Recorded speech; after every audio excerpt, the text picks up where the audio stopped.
Right, I've come to this beautiful spot in my garden on this lovely autumn morning to talk to you about the celebration that I'm going to be doing this Halloween or Samhain, whatever you like to refer to as October the 31st.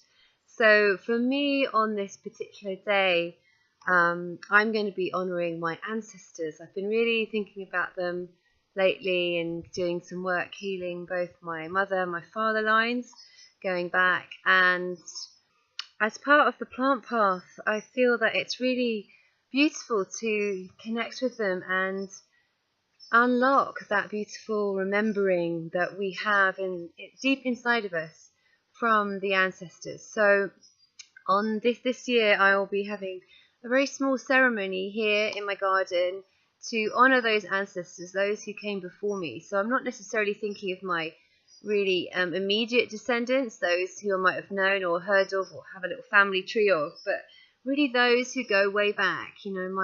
My ancestors who were most probably shaman, healers, gardeners, agriculturists, growers, makers, creators, dreamers, visionaries, storytellers. So I'd be thinking of them, and what I'm going to do is here in my garden have a small celebration. And celebration for me is really a key part of my shamanic practice. I love to hold ceremony and celebrations to really honor the helping spirits, and in this case, it would be to honor the ancestors.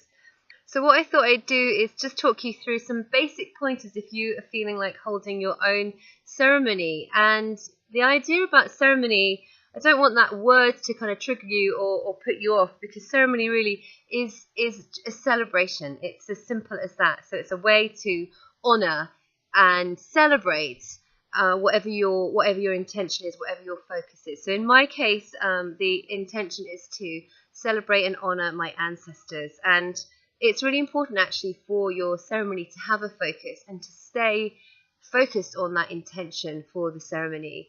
It's also important to prepare your space. So here in my garden, what I'll do is I'll spend time in my space. I might use some incense like mugwort or white sage or even maybe Palo Santo to invite in the spirits of those plants to cleanse the area.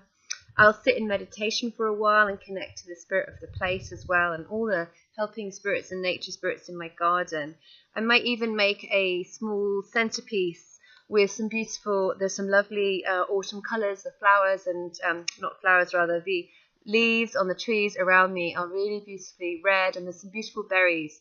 So I might make an altar, a centerpiece to represent the season of this time of year, and maybe with a pumpkin or a squash, something really seasonal that speaks to the energy of this time of year.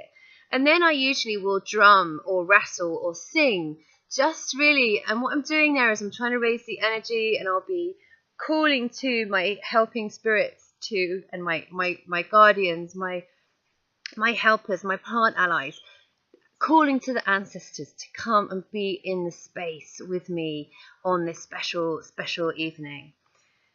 And I think it's really important when we do this, in a sense, to not follow a script, not to have something too written down and written in stone, because what we want to do when we open the space, when we set the space for the ceremony with our intention, is what we really are inviting in. And this is why we can get the song and the dance and the drumming going, is we want to invite in spirit. We really want our ceremonies to be spirit led. We want the spirit to take the lead, and that's what I'll be doing when I'm calling to the ancestors. So I don't really have a particular script. I have an intention, but I want to connect with them and I want to honor them.